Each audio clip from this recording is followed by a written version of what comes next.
important drivers of real estate value.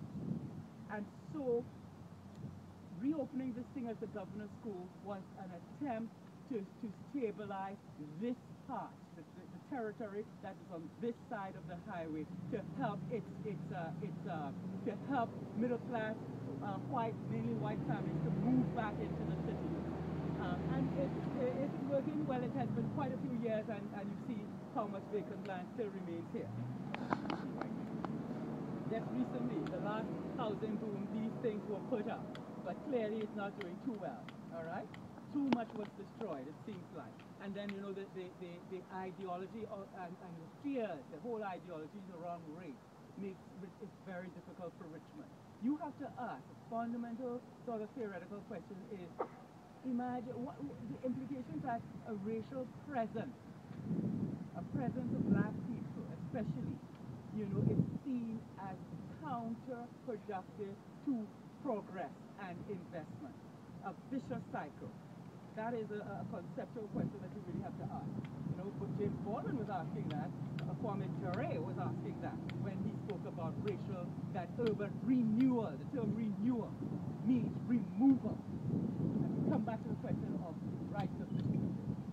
So Hartshaw Memorial College, again, I'm almost certain you'll be asked about that. Remember, Hartshaw Memorial, and you can go to the internet and find out more about it. Any questions or feelings that you have as you stand here? Any questions? Join in, don't be shy. Yeah? They are shy today.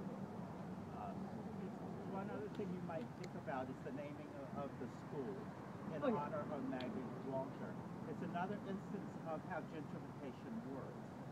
That even as you wipe out the historical presence of African Americans, you exploit or re-exploit that history in order to try to gentrify and bring in white people. So Maggie L. Walker is one of course, Richmond's most famous citizens, and she lived in this area, right, in Jackson Ward, and of course her business, her bank was in this area.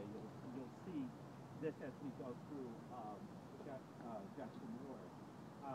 So what we have is really the name Maggie Walker becomes almost a remnant of that history, but it becomes a way of branding. It brands it as a place with an important past at the same time that is disconnecting the historical descendants of that past from the historic preservation. Yeah, is really has been a device used to gentrify and raise real estate value. Yeah, because there's a whole lot of sort of cultural capital connected with it.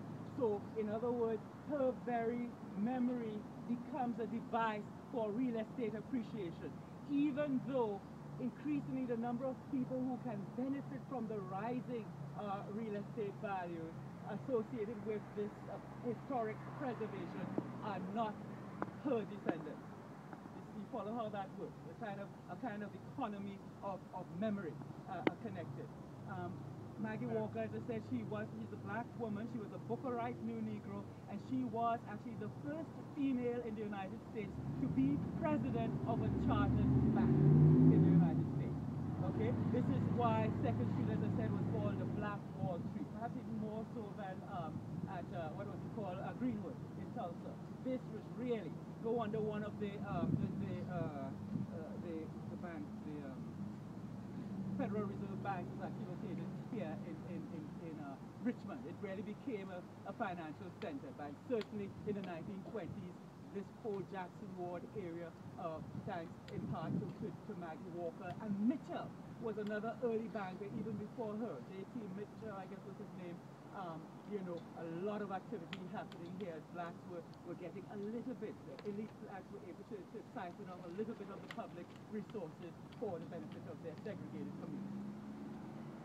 The flag. What's going on with this flag? Yeah, do you recognize the country? I was trying to think of it. That's China, Italy. Sweden. Sweden, China, Italy, Russia. Oh, this is Finland. Okay, I know it's the North. You know, one of the Nordic. So she said Germany, Italy, Greece, Japan. Yeah, that's so why do you think these slides are here? It's about, of course, we're in a moment when, as you are being trained, of course, encouraged. It's an international moment. A moment when students who are educated, who understand the global economy, have an advantage.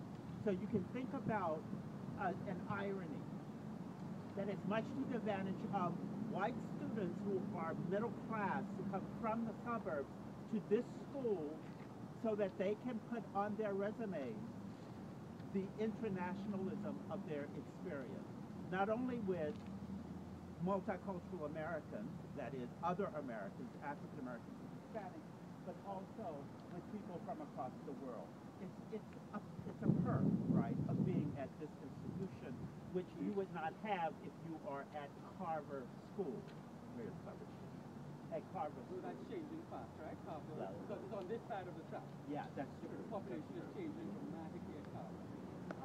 So that's just something to contemplate. It's that irony that in some situations, what would have before been seen as a negative gets turned into a positive.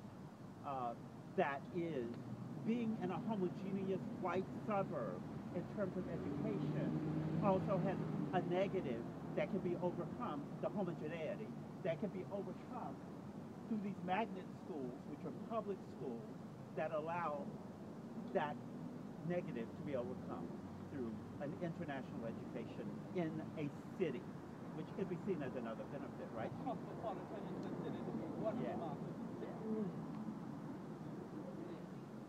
Okay. Any thoughts? Don't be shy. Join in. It's interesting how this school faces the hall right here. Oh, the King, yeah, that is owned by VUU. I think because it might have been facing the major public road, Lombardy. Yeah, I think VUU, it was vacant and they purchased this. This looks like about a 60s, 90s, brutal modernism kind of structure right here that they purchased. It's a good observation. Very good, yeah. Because you can see what VU wants to do. It wants to jump over that divide. It wants a presence. It wanted, in that moment, a presence on this side. And it's understandable. This used to be, technically, if you think about it, this was a part of the campus. Right. The other railroad track. But, you know, as we go in that direction, you can think about this remaindered building and the rest of the VUU campus across the highway. And I think I may be wrong about the era. It might even be later. Yeah. Because, you know, at moments, you know, you had, like in the Reagan moment, for instance, you had infusions of federal money that some black institutions were able to benefit from. At the TV, certainly. And you can tell from the style of the architecture. This is a good, very good. Especially, you know what is great about that observation? The fact that you're looking at these relationships. Meaning lies in the relationships. That's like a route from where we were to where we will